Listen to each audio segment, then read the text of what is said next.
ঘন্টারও কম সময়ে শিলিগুড়ি থেকে বারাণসী প্রথম বুলেট ট্রেনে চড়ার অভিজ্ঞতা কেমন হবে বঙ্গবাসীর?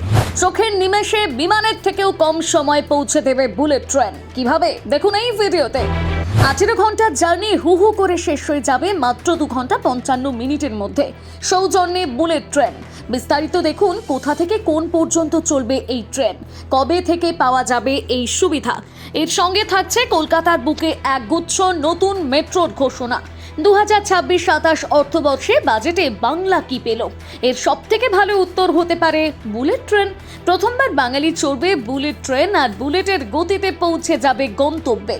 বুলেটের গতি বটে, 18 ঘন্টার জার্নি মাত্র 2 ঘন্টা 55 মিনিটে শেষ হয়ে যাবে। মাঝে কোনো ব্রেক জার্নি নেই।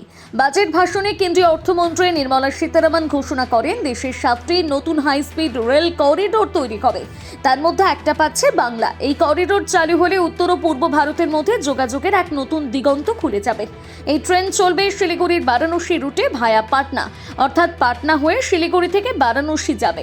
এখন সবথেকে ইম্পর্টেন্ট বিষয় হলো শিলিগুড়ি একটা অত্যন্ত গুরুত্বপূর্ণ অঞ্চল। শিলিগুড়িকে বলা হয় উত্তর পূর্ব ভারতের প্রবেশদ্বার। ভারতের উত্তর পূর্বে 7 রাজ্যকে ভারতের মূল ভূখণ্ডের সঙ্গে যুক্ত করে রেখেছে শিলিগুড়ির একটা সংকীর্ণ করিডোর, যার নাম চিকেন স্নেক। এমনকি সিকিমকে যুক্ত করার প্রধান স্থলপথ হলো শিলিগুড়ি। অর্থাৎ বুঝে নিন শিলিগুড়ির গুরুত্ব কতখানি। এই জন্য বহিরাগত শত্রুরা যখনই ভারতের ক্ষতি চায়, তারা শিলিগুড়ির চিকেন স্নেক দখলের জন্য প্রথম হুমকি দেয়। তাই সমগ্র ভারতের জন্য গুরুত্বপূর্ণ শিলিগুড়িকে বুলেট ট্রেনের মাধ্যমে সংযুক্ত করা একটা ইম্পর্টেন্ট পদক্ষেপ। ভবিষ্যতে বুলেট ট্রেনের গতিপথে শিলিগুড়ির পর উত্তর পূর্ব ভারতের গুয়াহাটিকেও যুক্ত করা হবে। তখন উত্তর পূর্বের রাজ্যগুলোর সঙ্গে ভারতের মূল ভূখণ্ডের যোগ আরেকটু শক্ত হবে। বর্তমানে শিলিগুড়ি থেকে বারাণসী যেতে গেলে পাটনা পর্যন্ত যেতে হয়, তারপর প্লেনে করে 3 ঘন্টা সময় লাগে বারাণসী পৌঁছতে। কেউ বাসেও যান, তাতে সময় লাগে প্রায় 20 ঘন্টা। পুরোটা ট্রেনে গেলে 18 ঘন্টা লেগে যায়। সেখানে বুলেট ট্রেন পুরো জার্নিটাই করবে মাত্র 2 ঘন্টা 55 মিনিটে। এই হাই স্পিড রেল করিডোর চালু হলে অর্থনৈতিক গ্রোথও বুলেটের গতিতে হবে, মত অর্থমন্ত্রীর। রেলমন্ত্রী জানান, চলতি বাজেটে গত বছরের তুলনায় বাংলার বরাদ্দ বেড়েছে প্রায় 250 কোটি টাকা। এবার দেখে নেওয়া যাক কলকাতার মেট্রো যাত্রীদের জন্য নতুন কোন গিফট রয়েছে বাজেটে।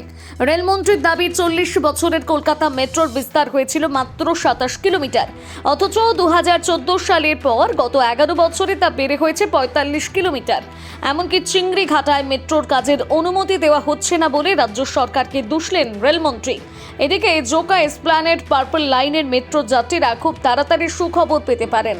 এই লাইনের জন্য বাজেটে বরাদ্দ বেড়ে হয়েছে 906.60 কোটি টাকা। তবে জমির সমস্যা, প্রশাসনিক জটিলতার কারণে এই রুটের সম্পূর্ণ পরিষেবা কবে চালু হবে তা এখনো অনিশ্চিত। অন্যদিকে নিউ গড়িয়া বিমানবন্দর অরেঞ্জ লাইনের জন্য চলতি বাজেটে বরাদ্দ কমেছে, ফলে কাজের গতি নিয়ে উদ্বেগ প্রকাশ করছে মেট্রো কর্তৃপক্ষ।